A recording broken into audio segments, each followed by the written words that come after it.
Mañana del 15 de septiembre de 2020, gracias por continuar con nosotros, vamos al espacio de la entrevista. Esta mañana, como lo veníamos anunciando, vamos a conversar con el doctor Norman Quijano sobre diferentes temas que están en la agenda legislativa, también diferentes situaciones que están ocurriendo en el país. Por ejemplo, hoy es 15 de septiembre, un 15 de septiembre un tanto diferente porque no hay actividades de carácter masivo debido pues a la situación de emergencia que vive el país todavía por la pandemia del coronavirus. También otras situaciones que están en la agenda informativa en estos días es el tema de exigir una prueba de COVID-19 a los viajeros que lleguen a El Salvador, ya sea por vía terrestre o por vía aérea.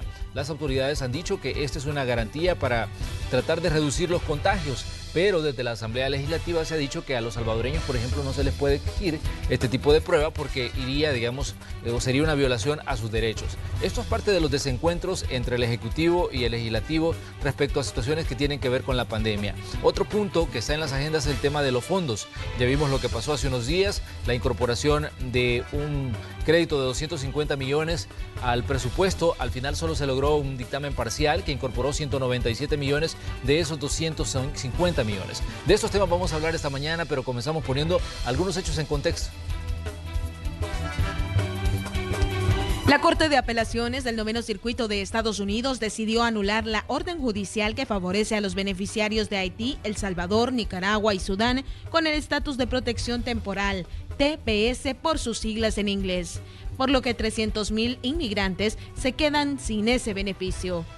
La inmensa mayoría de los afectados son los salvadoreños que tenían permiso para residir y trabajar en el país del norte.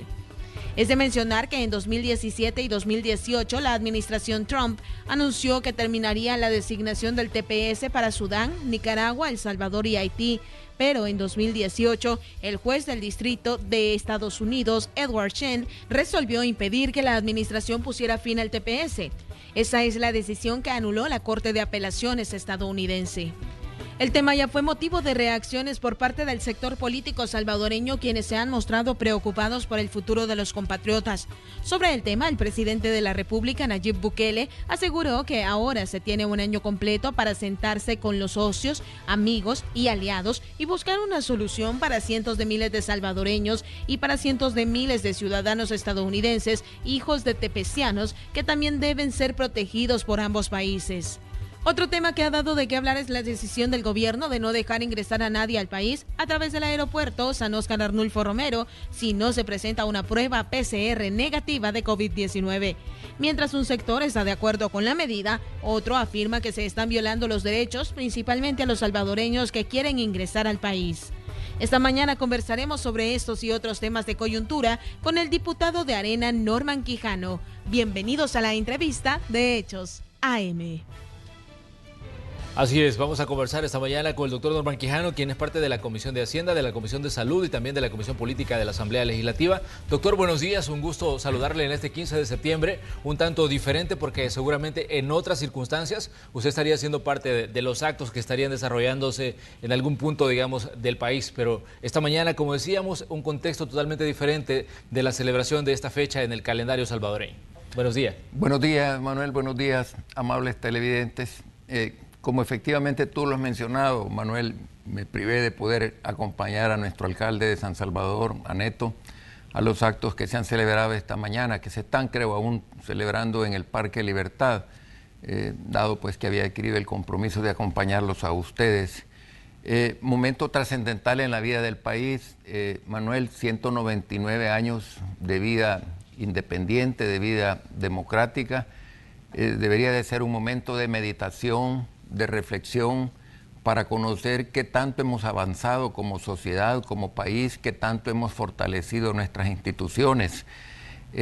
La palabra prócer quiere decir majestuoso, alto, elevado, y es una palabra que la tenemos muy en mente cuando se acercan las conmemoraciones patrias. Sin embargo, yo creo que nosotros como sociedad tenemos una deuda con las actuales generaciones y con las futuras generaciones. Si bien es cierto ese momento, y discúlpame que estoy adentrándome ya en la materia, si bien es cierto esa no fue una lucha popular, la gesta independentista, porque fue llevada por los criollos, lo cierto es de que ¿qué nos pasó? Que nos desintegramos, que nos desunimos en enero de 1841, solo logramos escasamente 20 años como naciones integradas. Primero fue Nicaragua, después Honduras, Costa Rica, Guatemala y por último nosotros, porque nosotros sí hemos tenido una vocación integracionista. De hecho, por eso estuvo aquí la ODECA y de hecho por eso está aquí el SICA, porque reconocen en El Salvador como una nación integracionista. Pero, repito, lastimosamente no pudimos avanzar en ese proceso de integración, nos digregamos. Nosotros tuvimos estas hermosas, recordemos de que nuestro prócer José Simeón Cañas fue el que liberó a los esclavos y eso pues lo hizo en 1823, en diciembre de 31 de diciembre de 1823, mucho antes que Abraham Lincoln, mucho antes que muchos libertadores a nivel mundial que ciertamente quedaron rezagados ante esa propuesta maravillosa que hizo el prócer cuando llegó a la Asamblea Legislativa. Recuerda las palabras: vengo arrastrándome y si muriendo estuviera, muriendo vendría, para hacer una hermosa proclama a la nación. Si la nación es libre, nos habíamos liberado 2 años antes, si la nación es libre, pues sus elementos que la componen, que éramos nosotros los salvadoreños, también tienen que ser libres. Todo eso, cuando yo he hecho una mirada retrospectiva y el tener pues también alguna edad, le permite a uno tener un análisis comparativo de cómo ha venido El Salvador, de ser una nación pujante que nos veían como los japoneses de Centroamérica. ¿Qué nos pasó en el camino? Nos peleamos con 100,000 muertos, destruimos la infraestructura del país, provocamos migraciones masivas hacia la nación del norte. Sucedió tanto en el camino en estos últimos 60, 70 años que yo creo que hoy, a un año de cumplir el bicentenario de la independencia, es en el momento de reflexión. Doctor, estamos en un momento, digamos, trascendental para el país, pero hay una situación que es muy real. El Salvador todavía sigue siendo un país muy dividido, muy polarizado, muy, digamos, enfrentado en muchos campos y pues parte de la responsabilidad en este caso se la echan en este caso a la clase política del país. Completamente de acuerdo, Manuel, no puedo negar eso. El conflicto hizo que viviéramos durante 30 años en una eterna polarización. Los salvadoreños confiaron en una persona, en un millennial, como se dice, en una persona joven, para que pudiera buscar la armonía y la paz social, lo cual es una responsabilidad según este librito, que es la Constitución de la República. Y lejos de eso, pues yo creo que ahora estamos mucho más polarizados y mucho más confrontados que antes. Yo creo que nosotros, y lo hemos dicho siempre como partido, si nos invitan para colaborar, ahí estamos. Si nos buscan para la bronca, va a ser difícil porque en ese ámbito, sin ánimo de concordia, de armonía social, es bien difícil avanzar en una agenda de país, Manuel. Exactamente. Doctor, ¿cómo ve usted, digamos, la situación y la relación entre Ejecutivo y Legislativo? Porque ya decíamos que hay muchos desencuentros, pero tengo una pregunta en específico para usted. ¿Qué clase de oposición está haciendo Arena en la Asamblea Legislativa, desde su punto de vista, doctor? Bueno, algunos dicen de que nosotros tenemos una actitud muy confrontativa. Yo discrepo de eso, Manuel. El republicanismo se fundamenta en el balance de 3 órganos de Estado. Ni un órgano de Estado puede irrespetar o avasallar a otro órgano de Estado. El republicanismo es ese balance, ese equilibrio de pesos y contrapesos que genera ciertamente un sistema democrático. No había visto yo ni en los gobiernos del FMLN acciones de tanto irrespeto para la Asamblea Legislativa como la hemos visto en la actual, en la actual situación con el actual gobierno. Los hechos, para solo mencionar uno tan solo, el del 9 de febrero, marca un antes y un después, Manuel, en nuestra democracia. Es decir, fue un intento de golpe de Estado fallido y que, Dios gracias, no se terminó de consumar, pero estaban todos los elementos, la presencia amedrentadora de los miembros de la Fuerza Armada, que antes de eso había sido siempre considerada como una institución que se volvió apolítica, que se apartó del ejercicio del poder y dejó el poder en los civiles, y no la habíamos vuelto a ver en esa situación, lo cual ha llevado, y te comento, ayer hablaba con un técnico de la comisión política ya tiene un proyecto de dictamen en el caso de la interpelación que se dio con el señor ministro de la Defensa y va a recomendar la destitución de él. Te repito, es un proyecto y lo debo de aclarar, no es el dictamen porque lo tenemos que ver al interior de la comisión política. Tiene toda la sustentación, diría yo, técnica, jurídica. Habrá que ver los demás ingredientes que el resto de miembros que conformamos la comisión política le vamos a poner.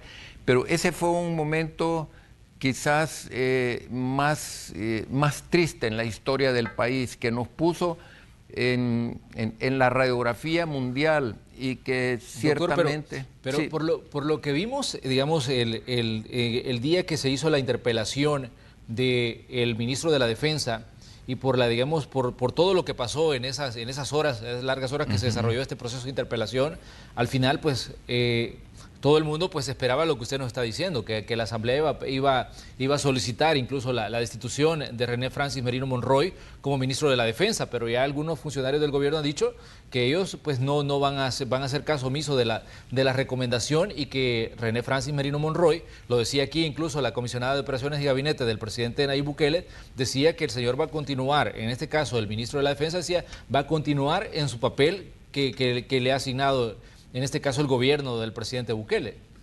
Sí, a mí no me cabe la menor duda de que no va a proceder a juicio del presidente de la República la destitución. Una cosa es lo que recomiende la comisión, que ese es el proyecto de dictamen, y quizás estoy adelantando demasiado criterio, pero lo cierto es de que las condiciones están dadas para que se produjera una separación. Debo de aclarar de que la Constitución solo habla de un hecho vinculante cuando se trata del ministro de Seguridad Pública o cuando se trata del director de la Oficina de Inteligencia del Estado. Un recomendable para esos dos cargos sí es vinculante. En el caso del ministro de la Defensa, no, el presidente puede hacer, como ya lo han expresado algunos de sus personeros de gobierno, caso omiso de la recomendación. La mancha queda, Manuel, el mal precedente queda.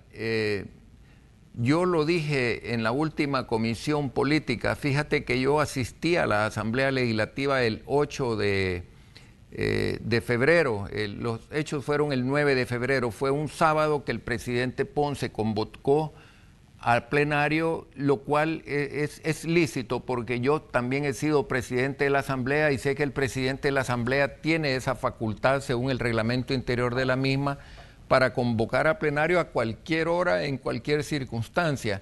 Entonces, como era lícito, yo llegué. Creo que solo llegamos 5 o 6 legisladores.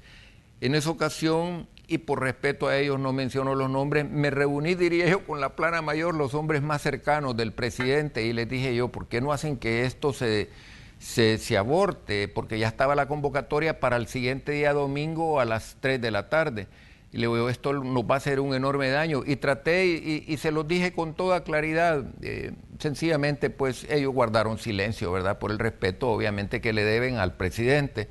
Pero les dije yo creo que si ellos hubieran escuchado esa recomendación personal que yo les hice a ellos, en el saloncito detrás del Salón Azul, le digo, esto no procede, no tiene la facultad del presidente, según la Constitución, de convocar a la Asamblea Legislativa. Les dije, yo estoy aquí hoy sábado 8 porque ha convocado el presidente de la Asamblea, quien sí tiene la facultad. Sin embargo, yo creo que eso hubiera evitado todos estos contratiempos, este descrédito, toda esta situación anómala, esta desconfianza que ahora ha generado el gobierno actual ante la comunidad internacional, un hecho que ha sido ampliamente criticado, porque veníamos en un proceso con subidas y bajas de con construcción de ciudadanía, construcción de democracia, pero esto nos retrocedió, pero, Manuel. Doctor, ya de que estamos hablando de que hay un proyecto de dictamen para pedir pues la destitución de René Francis Merino Monroy, ¿cuál es, digamos, el argumento principal de este dictamen? La base por la que la Asamblea dice pues debe destituirse o recomendarle al presidente que destituya al ministro de la Defensa. Mira, cuando los funcionarios toman posesión, ellos, estoy tratando de hacer memoria, creo que es el 235 de la Constitución, juráis bajo vuestra palabra de honor cumplir y hacer cumplir la Constitución y las leyes de la República. Uno jura ante la Constitución, ante el altar de la patria, y le jura lealtad a la patria y a las leyes y a la Constitución, no a un funcionario en particular. A mí me llamó la atención, yo soy el que juramenté al ciudadano presidente de la República, todos mis compatriotas lo recuerdan, ¿no? Lo juramenté, y el juramento es a la patria, ¿verdad? La lealtad es a la patria, no a un funcionario en particular. Ningún funcionario de Estado está en la obligación de cumplir una orden que se aparte del ordenamiento legal vigente. Ningún funcionario, ni el más allegado, mucho menos un ministro de la Defensa. El ministro de la Defensa, ciertamente cuando a una interpelación un funcionario no llega, la Constitución dice que se le debe de separar. Él llegó, pero no basta, Manuel, con llegar. El funcionario que llega a una interpelación tiene que llegar a dar una respuesta de lo que realmente sucedió, y él llegó a negar, dijo que iba pasando por ahí, casi se atrevió a decir que andaba paseando, y habían llegado pues Brigada Especial de Seguridad Militar, comandos de Fuerzas Especiales. Bueno, yo no necesito narrarlo porque los salvadoreños y el mundo entero lo vio. Entonces él llegó a negar todo, y más, escribió un Twitter en el Twitter oficial de la Fuerza Armada donde le decía al presidente que estaba esperando sus órdenes.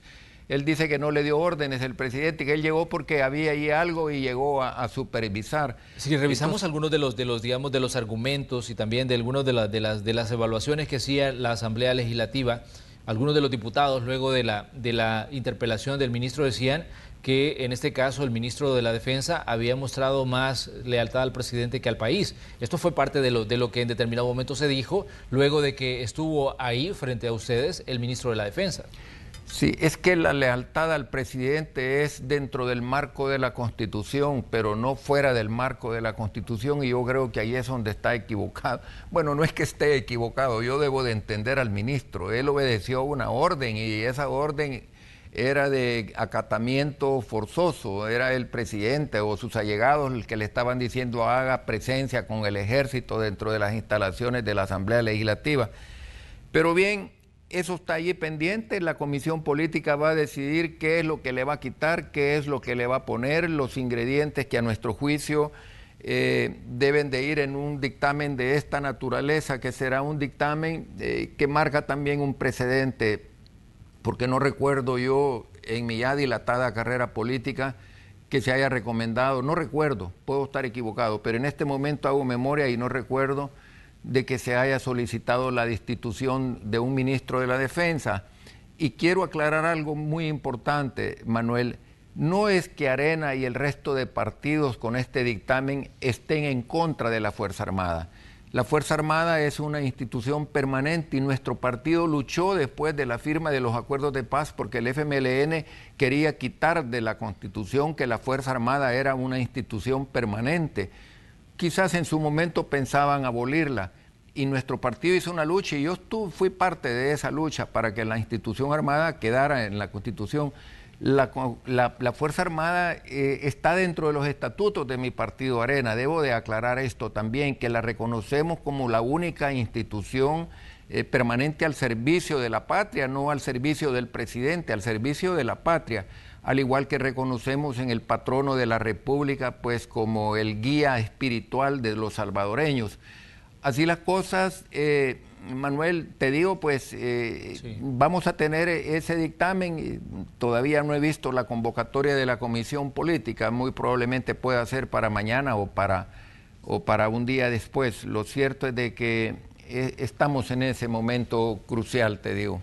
Doctor, pero ¿hacia dónde va el tema de la investigación? Porque incluso se había convocado al director de la Policía Nacional Civil. Él había dicho, tenemos todos los argumentos para ir cuando se nos llame a la Asamblea Legislativa, porque para muchas personas el tema se había cerrado con la interpelación, en este caso, del ministro de la Defensa, pero sabemos que las investigaciones en la Asamblea continúan. ¿Hacia dónde considera usted que va, digamos, este tema que sigue ahí en la agenda legislativa?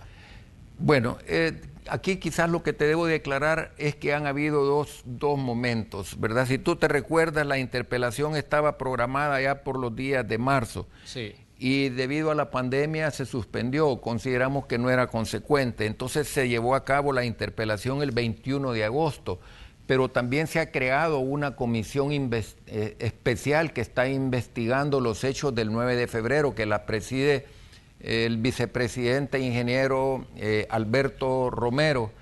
Entonces, esa comisión está llamando a todo el resto de entes involucrados. Obviamente está involucrada la Policía Nacional Civil, y yo no descartaría que también llamen al director de la OIE.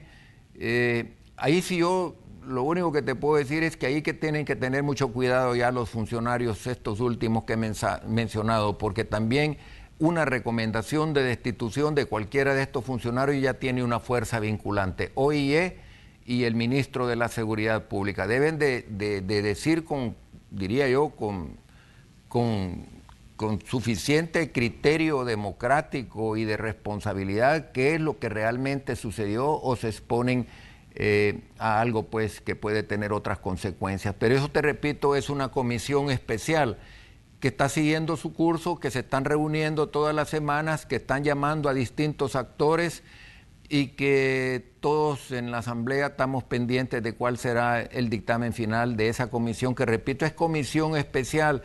Las comisiones especiales, según el reglamento interior de la Asamblea y la Constitución, se crean para investigar aquellos asuntos de trascendencia nacional, de gran interés nacional, y por eso es de que se decidió también crear una comisión especial.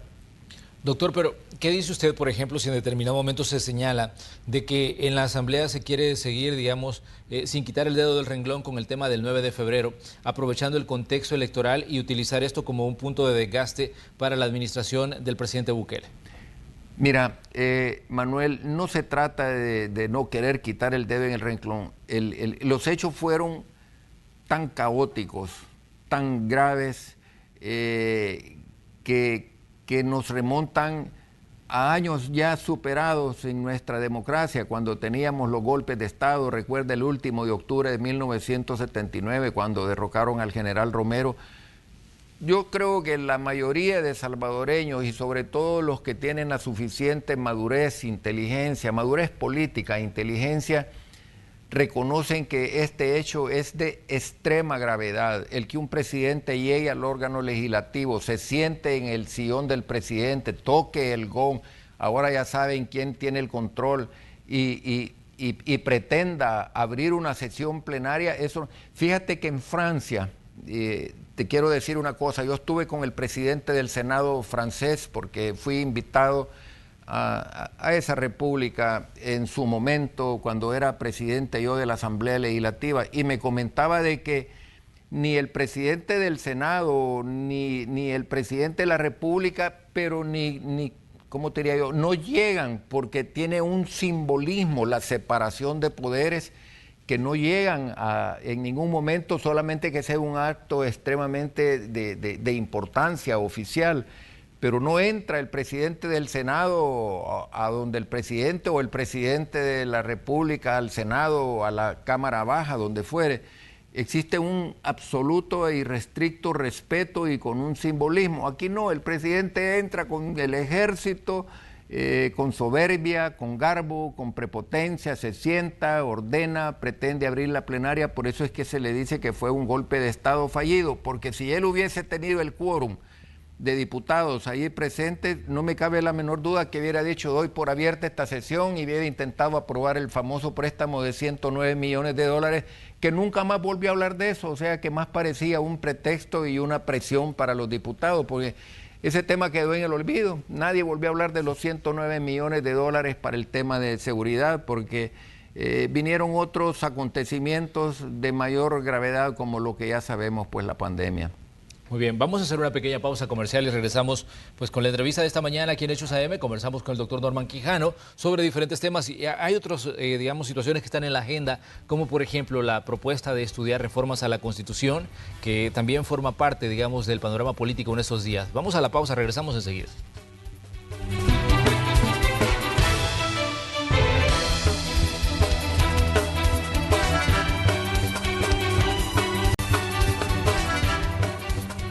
Mañana de 15 de septiembre de 2020, hoy en el espacio de la entrevista conversamos con el doctor Norman Quijano, diputado por el Partido Arena en la Asamblea Legislativa y decíamos miembro de la Comisión de Salud, de la Comisión de Hacienda y de la Comisión Política de ese órgano de Estado. Estamos hablando de diferentes temas que están en las agendas en estos días. Doctor, hace unos cuantos días se anunciaba que se iba a analizar posibles reformas a la Constitución de la República. Se dijo en determinado momento que ese era un estudio que podía tardar 6 meses a 1 año, pero hubo diferentes reacciones. ¿Usted cómo ve este anuncio que hizo el Ejecutivo y este encargo que le han hecho en esta ocasión al doctor Félix Ulloa en su calidad de vicepresidente de la República? Bueno, déjame expresarte que quizás las primeras manifestaciones se orientaron a decir pues de que esta era una cortina de humo, porque esto surge en el momento que estaba más en boga la investigación del periódico digital El Faro. Dejemos aparte ese tema de que pueda ser una cortina de humo, lo cual yo también comparto. Decirte que la Constitución es una especie de nuestro contrato social, nuestro pacto de convivencia, es la estructura, el esqueleto jurídico que rige la vida de nuestra sociedad y que es reciente porque escasamente la promulgaron en 1983, un mes de diciembre. Si tú comparas nuestra Constitución de 1983 a la de los Estados Unidos de 1787, y que algunas enmiendas ha sufrido ciertamente, pero en lo más indispensable. Nosotros hemos tenido más de 7, 8 constituciones. Tenemos una constitución de tipo rígido porque se necesitan 2 legislaturas. Sí. Y solo puede ser reformada, compatriotas, con la iniciativa única y exclusivamente de 10 diputados como mínimo. Pueden ser 11, 12, etcétera, como mínimo. Llama la atención que por un decreto ejecutivo se delega una responsabilidad cuando debería de ser una responsabilidad que se hubiera podido involucrar a actores políticos de la oposición. Sencillamente a puerta cerrada, yo creo que esto se filtró, esto que salió publicado en el Diario Oficial. Bien, decirte que todos estamos obligados a leerla, a conocerla, a protegerla, a respetarla, porque tiene su origen en los días más aciagos del conflicto, cuando estábamos inmersos en esa guerra fratricida que nos destruyó tanto en todos los campos, en todos los órdenes: social, económico, político, institucional, etcétera. Pero esa es la Constitución, y es una Constitución, que, te repito, que tiene también normas pétreas. Entiendo que es el artículo 248, que es una norma pétrea que habla de lo que es la alternabilidad en el ejercicio de la presidencia. A mí me llamó la atención cuando en una televisora local apareció Félix Ulloa y él dijo de que perpetuarse en el poder son aspiraciones de cualquiera. Yo le quiero decir a Félix, esa no es una aspiración de cualquiera, esa puede ser la aspiración de alguien que quiere convertirse en un dictador, en un tirano. Si alguien compite para ser presidente de la República es porque acepta las reglas del juego en cuanto a lo que es la alternancia en el ejercicio del poder. Pero decir que esa es una aspiración de cualquiera, quizás de él o quizás de Bukele, ¿de quién será esa aspiración de perpetuarse en el poder? Pero desde su punto de vista, digamos, este podría ser el fondo de las propuestas de la reforma, porque cuando se les preguntaba a los funcionarios del gobierno, se les preguntaba al secretario jurídico, al secretario privado, ellos decían de que lo que se buscaba era adaptar la Constitución a los tiempos que corren, y decían ellos que habían elementos que había que llevarlos, digamos, traerlos desde allá del año 83, cuando cuando se firmó la actual Constitución, traerla, decían ellos, al 2020, pero digamos, e incluso decían ellos de que pues no había ningún interés del presidente de generar o de allanar el camino para una posible reelección. Manuel, ¿puede alguien en su sano juicio creer que el momento a 4 o 5 meses de un evento, este mes de septiembre está corriendo aceleradamente? Estamos a 5 o 6 meses, ¿cuánto? En febrero 28 son las elecciones, o febrero 27. ¿Puede alguien creer en su sano juicio que es el momento para adentrarse a discutir una constitución? a los salvadoreños que nos están viendo y escuchando les quiero explicar, si esos 10, mínimo 10 diputados le dan la iniciativa, pues en la primera vuelta, que es la legislatura donde se propone, tiene que ser aprobado con mayoría simple, 43 votos.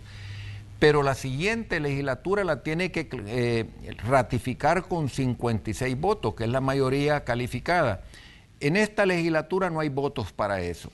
Los podrá ver si las circunstancias se presentan, porque aquí nada está ganado para nadie ni perdido para nadie. Esa era una expresión de mi padre. En política decía mi padre, nada está perdido para nadie ni ganado para nadie. Siempre las cosas son vertiginosas y se pueden producir cambios. Te digo, si las circunstancias se dan, ellos tendrían que aprobar una reforma constitucional en la legislatura que tomará posesión el 1 de mayo del otro año, decir, del 21. Y cuando termine esa legislatura, el último de abril del 24, y entre la legislatura del 24 al 27, la tiene que ratificar con los puntos, con las comas, exactamente igual como había sido aprobada. Si en un punto, en una coma, por dar un tan solo ejemplo, varía, ya no es ratificación, ya es otra propuesta de reforma, lo tiene que ratificar. O sea que esto estaríamos pensando en el 27. ¿Cuál es la prisa? Me pregunto, ¿cuál es la prisa? ¿Lo van a lograr hacer antes de febrero? Estoy seguro que no lo van a hacer. ¿Por qué lo meten en estas circunstancias? Sencillamente porque están lanzando la cortina de humo para desviar la atención de ustedes, compatriotas, de los graves hechos que ha denunciado el Faro. Las cosas hay que llamarlas como son, Manuel. Yo estoy convencido de que las expresiones de Félix Ulloa son muy comprometedoras. Él dijo que, si bien es cierto, existen mecanismos de control, dijo, y lo voy a leer, perpetuarse en el poder son aspiraciones de cualquiera, pero tenemos mecanismos de control para que no se dé, dijo, a menos si el pueblo no quiere o lo quiere. Es decir, siempre los gobernantes tienden a usar al pueblo como un artificio, como una mampara. Si el pueblo quiere que se reforme la Constitución, la vamos a reformar. Si el pueblo quiere que el presidente siga de presidente por sécula seculorum, pues es el pueblo el que habla. Por eso es que la Constitución vigente que rige los destinos del país del 83 tiene esas normas pétreas y que la hacen ser una Constitución, según los expertos en esta materia, obviamente yo no lo soy, la consideran como una constitución de tipo rígida. Doctor, pero, nosotros, perdón, Manuel. Doctor, pero ¿cómo queda, digamos, esta situación en vista del panorama político que viene para febrero de 2021? Porque ayer, por ejemplo, la Universidad Francisco Gavidia publicaba un nuevo sondeo donde se hacía, digamos, énfasis en algunos aspectos de la vida nacional, como por ejemplo las preferencias políticas hacia febrero de 2021. Aparecían Nuevas Ideas con un 48% de aceptación, Arena aparece con un 9.8% de intención de voto y el FMLN con apenas un 5.9%. ¿Qué puede representar esto, digamos, de acuerdo a lo que estamos viendo en este momento y lo que puede venir más allá de febrero de 2021? Bueno, esto tendría que ser motivo de un análisis más profundo. Los estudios demoscópicos, casi siempre nosotros los actores políticos, si nos favorecen, pues nos enorgullecemos y la usamos en beneficio y lo exponemos permanentemente o en tribunas como en la que estoy ahorita o en la tarima, en un meeting, etcétera. Yo no acostumbro a denostar contra las encuestas independientemente lo que estén reflejando. Lo único que te puedo decir es de que aún es bastante prematuro, que esa encuesta, por lo poco que yo he podido leerla porque estuve muy ocupado el día de ayer, no es representativa, solo se ha hecho en 65 municipios de 262 municipios que tiene el país. Se hizo, fue una encuesta digital, decirte de que el 48% de la población de nuestro país no tiene acceso a Internet. Entonces, yo la vería como para un estudio, para un análisis, pero no diría yo esos números fríos son los que reflejan la realidad. Nadie discute, el presidente ha tenido un nivel de popularidad muy alto, como casi todos los presidentes cuando inician su mandato, que generan esa expectativa, Manuel. Ahora déjame decirte también que el presidente ha tenido una erosión brutal, diría yo, y déjame usar esa palabra, de su capital político, por hechos de corrupción, o diría yo, pues, presuntamente, porque no quiero venir a ser irresponsable y decir, por presuntos hechos de corrupción que están a la vista de todos, que salen en los matutinos y en los noticieros gracias al periodismo investigativo. Yo creo que la prensa se ha ganado un lugar de honor, siempre lo tiene en una democracia, pero sobre todo en nuestro país, y que es una prensa que muchas veces fustiga, critica injustamente a nosotros los actores, a veces, ¿verdad? Porque también hay circunstancias que demandan y ameritan que la prensa también saque a relucir los hechos. Pero lo cierto es, te decía, de que yo a estas alturas diría, pues no es el momento de estar pensando que la situación ya está dada. Nada está ganado ni nada está perdido en política totalmente. Repito de nuevo la frase de mi padre, y yo creo de que eso es lo que tenemos que hacer los actores políticos: trabajar, llevar el mensaje, construir consensos, cambiar la imagen, hacer propuestas viables. Y cuando hacíamos las primeras reflexiones del rumbo que tiene el país y todo,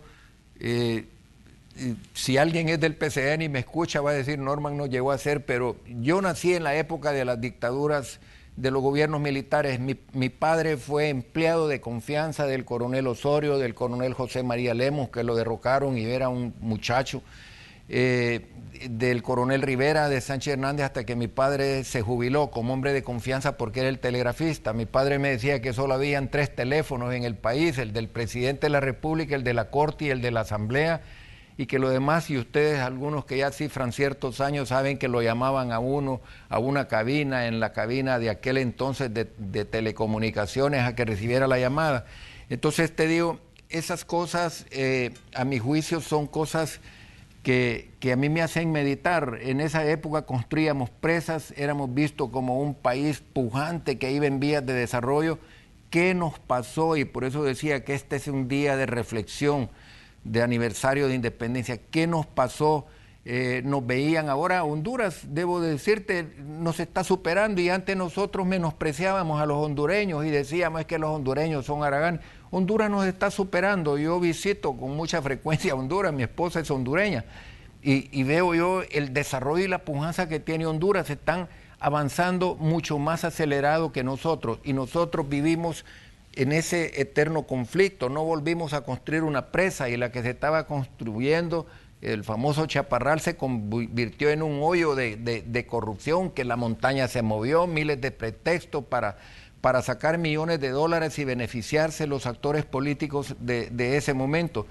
Yo tenía mucho respeto y admiración por esos presidentes. Te quiero decir que seguí la vida de ellos, y ninguno de esos presidentes militares, ni Sánchez Hernández, ni Julio Rivera, ni Arturo Armando Molina, ninguno de los que yo conocí murió millonario.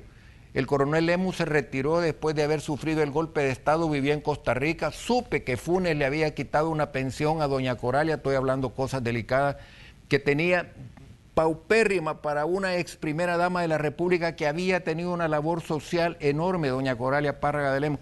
Entonces, ninguno de esos presidentes murió multimillonario, ninguno de esos.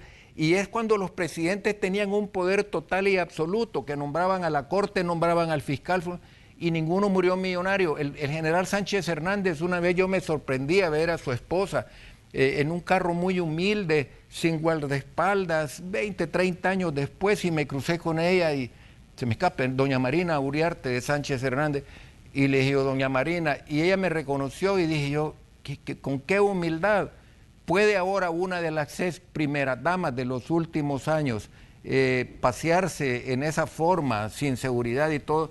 Esos gobiernos fueron gobiernos eficientes que nos apuntalaron hacia el desarrollo, doctor, pero perdimos el rumbo. Si hacemos esa equiparación, digamos, de lo que fueron los gobernantes de hace muchos años, pero ¿cuál es la comparación en este caso con los gobernantes de Arena? Porque recordemos que Arena tuvo 4 gobiernos también. Bueno, mira, tenemos un presidente que fue de Arena y que el partido lo expulsó en el 2009. A él lo metieron preso allá por el 2015, ya el presidente Cristiani lo había expulsado 5 o 6 años antes del partido y está pagando las consecuencias y está pues en la cárcel, ¿verdad? Tenemos otro presidente que es prófugo de la justicia, el presidente Funes, y los otros presidentes, yo creo que, y aquí tengo que hablar del presidente Flores, sigo creyendo en la honestidad y en la honradez del presidente Flores. Lo consideré un gran amigo, fue un apoyo importante en mi carrera política y puedo decirlo con toda propiedad que ese dinero que vino no vino para el gobierno de El Salvador. Era la forma como Taiwán compraba ese voto allá en las Naciones Unidas y así le pasó también a Portillo en Guatemala y a no sé quién en Costa Rica, porque los gobiernos de Taiwán acostumbraban darles esos fondos para los desarrollos de los partidos que gobernaban. Sin embargo, pues tú sabes de que fue exonerado de responsabilidad de la familia y todo, ha recuperado los bienes que les habían incautado, lo cual pues ha hecho justicia, pero ya había sido condenado por la opinión pública. Me refiero al expresidente Flores. Y yo lo digo, y con mucha propiedad, y a mí me gusta decir las cosas, aunque eso alguno puede decir, eso te genera costos políticos. A estas alturas de mi vida y de mi carrera política no voy a estar yo aquí queriendo conquistar simpatías políticas por expresar cosas que no van con lo que yo pienso, con lo que yo creo y con lo que yo he vivido a lo largo de mi carrera, Manuel. Doctor, pero ¿cómo ve Arena, digamos, el panorama de aquí al 28 de febrero, que es cuando se van a desarrollar las elecciones? Arena entró, digamos, con una fuerza política importante en un órgano de Estado como la Asamblea Legislativa, y esto ha permitido que como oposición, digamos, tengan cierto poder a la hora de tomar decisiones de país, pero ¿qué va a pasar después del 28 de febrero? ¿Cómo ve usted a Arena después de esa fecha que va a ser crucial? Porque sabemos que se va a elecciones en un momento difícil para el país, con un contexto en medio de una situación de pandemia, en medio, digamos, de una creciente desconfianza hacia la Asamblea Legislativa por situaciones que se han dado ahí y por, digamos, una situación de desgaste de los partidos, un desgaste natural que han sufrido a lo largo de los últimos años. Sí, mira, yo soy un apasionado de la historia, Manuel. Claro. La revolución bolchevique en 1917 estaban cansados del régimen zarista. La revolución francesa estaban cansados de los Borbones en Francia. Ahí nomasito en Venezuela estaban cansados de los adecos y de todos y surgió un tirano, un dictador. Aquí pegadito en Nicaragua estaban cansados de la dictadura de Somoza y surgió pues lo que ya sabemos, Daniel Ortega. En Cuba estaban cansados en 1959 de Fulgencio Batista porque era dictador, tenía 9 años de estar en el poder.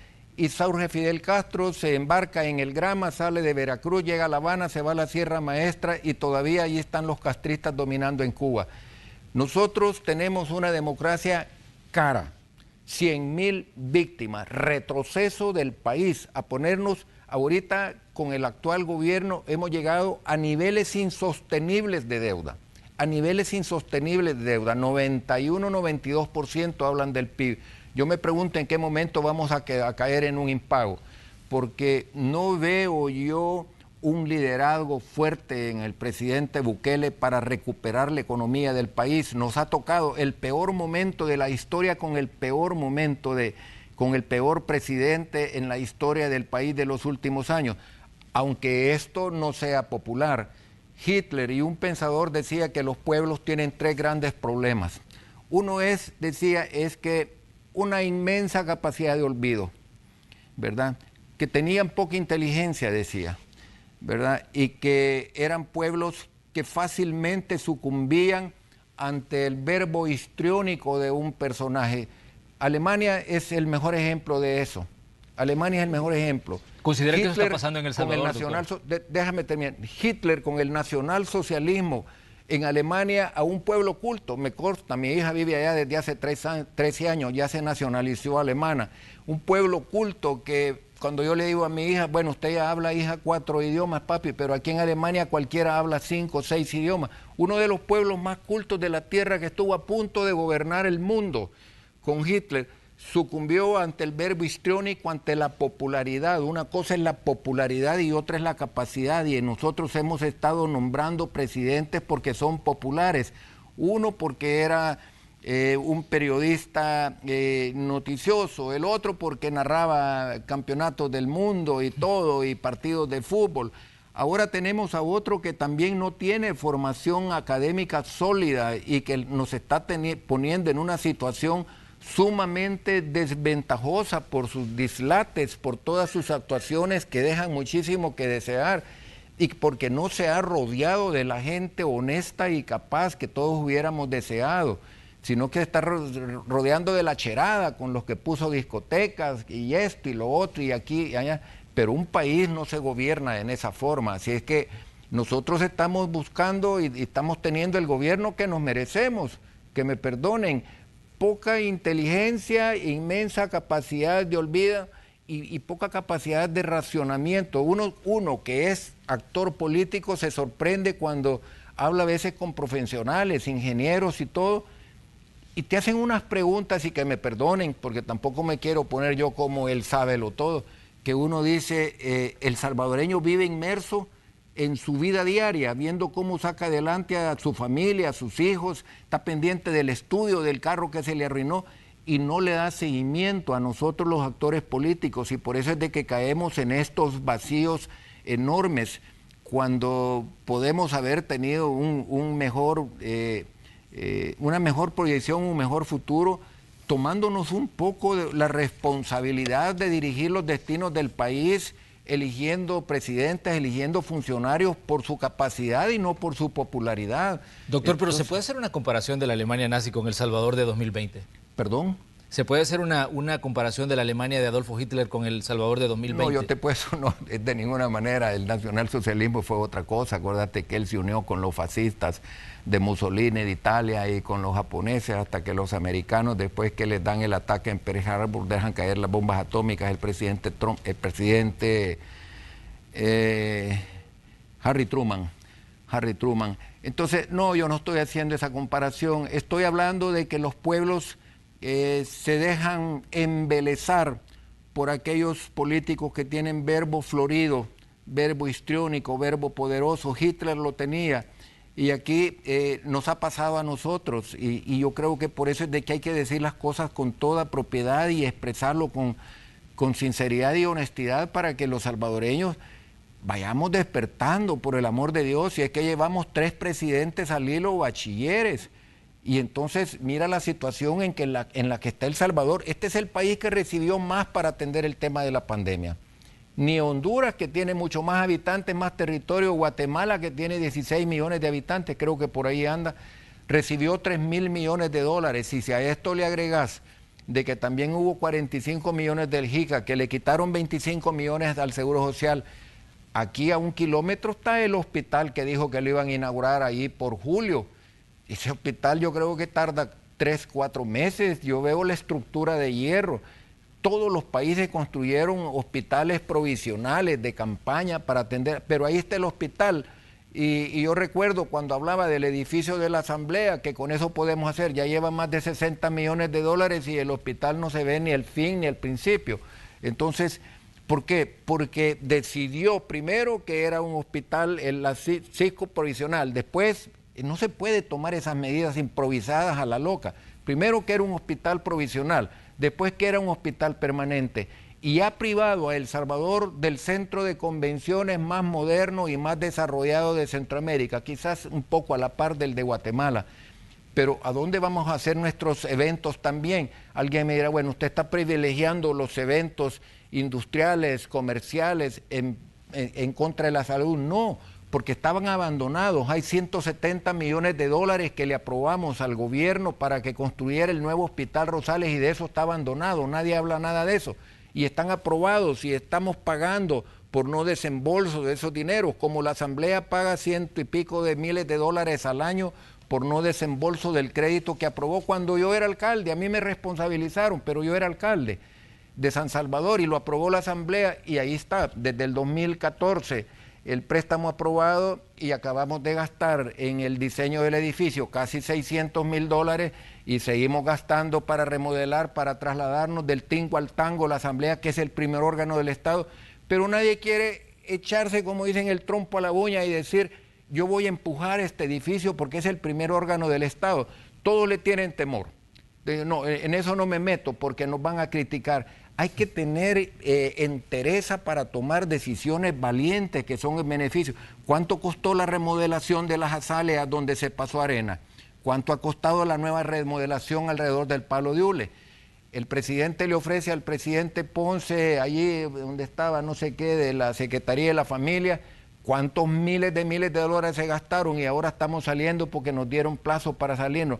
Y la Asamblea, el primer órgano de Estado, no construye su edificio. Los 32 millones de dólares guardados y por no desembolsarlos, cada 6 meses pagamos $85,000 y remodelar. Entonces, si los políticos no tenemos la interés, el valor de afrontar incluso costos políticos cuando los tengamos que enfrentar, pero que van en beneficio del país, vamos a seguir dando tumbos, Manuel. Doctor, pero esto es lo que indica que el panorama va a ser complicado, por ejemplo, para continuar las discusiones con el tema fondo. Ya vimos lo que pasó con los 197 millones que se incorporaron, al final eran 250, el gobierno decía de que al final la Asamblea, pues todo lo que tiene que ver con fondos dice no, y esto por lo que ve, pues es un debate que nunca va a terminar y un debate que va para largo con el tema fondos siempre. No, Manuel, no es que en todo digamos no, mira, si hemos aprobado 3.000 millones de dólares, mira, yo recuerdo incluso a la ministra de Economía hablando la urgencia del fideicomiso de 600 millones. ¿Sabe usted, compatriota, que se lo gastaron y los invirtieron en otra cosa y ahí están los micro, pequeños, medianos, hasta los informales?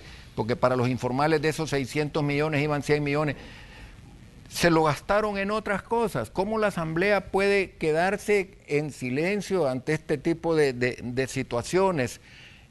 La Asamblea ha sido, diría yo, generosa aprobando recursos, pero que también han sucedido hechos tristes y lamentables de que yo creo que la Fiscalía debería de estar encima siguiendo esos casos. De los 240 millones aprobamos 197. Déjame decirte que fue una propuesta de arena y que la teníamos que haber aprobado mucho antes, pero no se aprobaba porque lo primero que dijo, gana nosotros o los 240 o no votamos. Y luego dijo el FMLN que no quería 12 millones para los señores patrulleros, que quería más. Al final entiendo que se les dieron 52 millones porque tenían no sé cuántos meses. Se aceptó eso y avanzamos en el favorable parcial, 15 millones para salud, el tema de Fomilenio. Eso es triste. Yo fui parte de la negociación en el despacho del anterior ministro de Hacienda antes de aprobar el presupuesto en los últimos días del año pasado, en diciembre. Que cuando al final vimos la luz, porque pasamos, te repito, 3, 4 días que llegábamos a las 4 de la tarde y nos íbamos a las 12 de la noche viendo el proyecto. Nunca nos dijeron hay que poner tantos millones, creo que son 82.5 millones de contrapartida. Nunca nos dijeron, no pusieron eso, ni mucho menos los 55. Ahora le hemos dado 55, pero entiendo que hay que completarlo para llegar a los 82.5. Sí. Pero, Manuel, eso tenía que venir en el presupuesto ordinario, si era un tratado, un proyecto de país que iba de... Ahora ponen el grito en el cielo que no me quieren dar los 55, es que lo tenían que ver puesto en el presupuesto de la nación y entonces lo han tenido que tomar de los fondos que se supone eran para combatir la pandemia, estamos poniendo de préstamos. Para complementarlo estamos haciendo otro préstamo de 55 millones para fondos de contrapartida. Eso se llama o incapacidad o irresponsabilidad. Yo diría las dos cosas. Muy bien, doctor, le queremos agradecer que nos haya visitado en esta mañana de 15 de septiembre para hablar de estos temas. Obviamente se nos quedan algunos en el tintero porque la agenda de la Asamblea Legislativa es amplia y tiene, digamos, una diversidad de temas que están ahí pues analizando, en este caso los legisladores, pero le queremos agradecer que nos haya visitado esta mañana aquí en Hechos AM. Muchas gracias, Manuel, y yo públicamente me disculpo con mi amigo, con Neto, el alcalde de San Salvador, porque ayer me dijo, Norman, ¿vas a llegar? Y yo le dije que sí, pero fui invitado ya en horas de la tarde a estar aquí. Y por eso me he disculpado, no porque no tenga amor patrio, sino que también estoy cumpliendo con una agenda de trabajo. Pasen buenos días y que disfruten este mes de la independencia, sobre todo este día. Gracias, Manuel. Gracias, doctor, que tenga usted buen día. Vamos nosotros a una pausa comercial, ya regresamos con más de Noticiero Hechos. Vamos a tener reportes en directo de cómo está el tráfico en algunos puntos, más datos sobre los actos que se han estado desarrollando en la Plaza Libertad. Y también, bueno, estamos pendientes de diferentes temas que están en las agendas informativas en este 15 de septiembre de 2020. Vamos a la pausa, regresamos enseguida.